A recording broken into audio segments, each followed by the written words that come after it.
দেউতা আৰু দেহাই আমি এইকেইদিন বাৰ্ড কাউণ্ট কৰিলোঁ।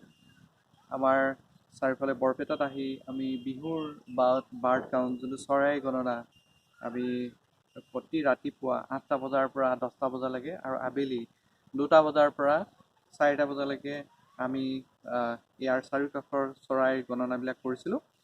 আৰু এই চৰাই গণনাত আমি আমাৰ এই চাৰিওকাষৰ বিভিন্ন চৰাই দেখি আমি মুঠতে 15টা প্ৰজাতিৰ চৰাই আমি পালোঁ। আৰু তাৰ ভিতৰত আমি গণনা কৰিলোঁ সৰ্বমুঠ 100তকৈও বেছি চৰাই সংখ্যা আমি গণনা কৰিলোঁ ৰাতিপুৱা গধূলি। ইয়াত সৰু টিপলখি চৰাই মানে ছানবাৰ্ডৰ পৰা একেবাৰে ডাঙৰ লেজাৰ এডজুটেণ্ট ষ্টক মানে বৰটোকোলা প্ৰজাতিৰ সৰু বৰটোকোলা প্ৰজাতিৰ চৰাইলৈকে আমি গণনা কৰিলোঁ। আমি ইয়াৰ ভিতৰতে আমি অলপ আপুৰুগীয়া কিছুমান চৰাই আমি গণনা কৰিলোঁ। সেইটো হৈছে বাণ্টিং, তাৰপিছত পাইট মাইনা, জাংগল মাইনা, 3বিধ শালিকা চৰাই আমি গণনা কৰিলোঁ।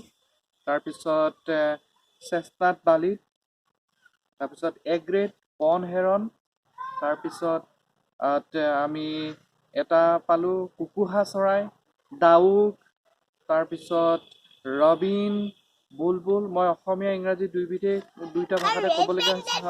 ৰেড বেড বুলবুল চৰাই, অসংখ্য বুলবুল চৰাই আমাৰ চাৰিওফালে আছে। আৰু ইয়াকে দেখি আমাৰ মনত ভাৱ হৈছে আমাৰ চাৰিওকাষটো ইমান ধুনীয়াকৈ আছে, কাৰণ এই বৰপেটাৰ পৰিৱেশটো বৰ সুন্দৰ। ইয়াত বিভিন্ন গছ লতা বিৰিখ থকাৰ কাৰণে আৰু ইয়াত বিশেষকৈ মানে খাৱৈ আছে, পানীৰ খাৱৈ বহুত থকাৰ কাৰণে ইয়াত এই ডাইভাৰ্চিটিটো বহুত ৰিচ হয় ইয়াত। গতিকে আমি আশা কৰিছোঁ এই ডাইভাৰ্চিটিটো সুৰক্ষা হ'ব লাগে আৰু বাৰ্ডবিলাক ভৱিষ্যতৰ বাবেও থাকিব লাগে। ধন্যবাদ। দেহা কেনেকুৱা লাগিল?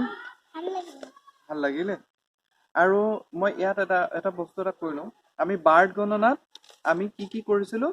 প্ৰথম কথা, আমি ৰাতিপুৱাৰ সময়ত ডেটটো লিখিছিলোঁ, স্থান লিখিছিলোঁ, আৰু ৱেডাৰ মানে বতৰ কেনেকুৱা আছে বতৰটো লিখিছিলোঁ। আৰু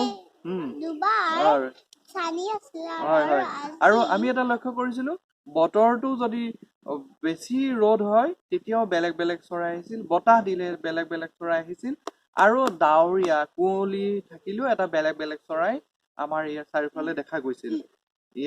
ইয়াৰ উপৰিও আমি কেইটামান চাউলো ছটিয়াই দিছিলোঁ, কিন্তু সিহঁতি আমাৰ ওচৰলৈ মাজে মাজে আহে, মাজে মাজে নাহিছিল। সেইটো লৈ পিনে আমাৰ কোনো দুখ নাছিল।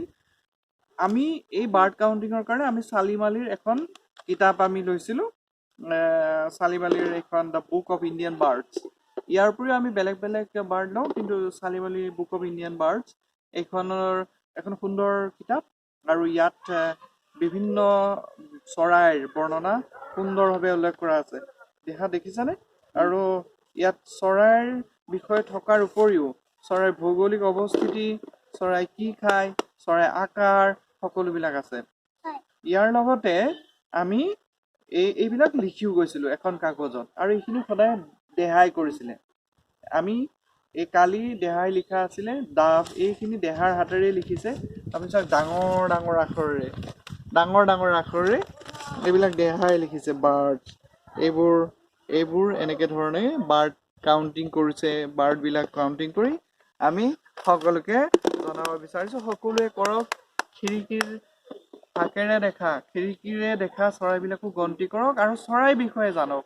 আৰু চৰাইৰ বিষয়ে জানিলে আপোনালোকে পৰিৱেশটোৰ বিষয়ে বহুত ভাল ধৰণে আৰু জানিব। ধন্যবাদ। দেহা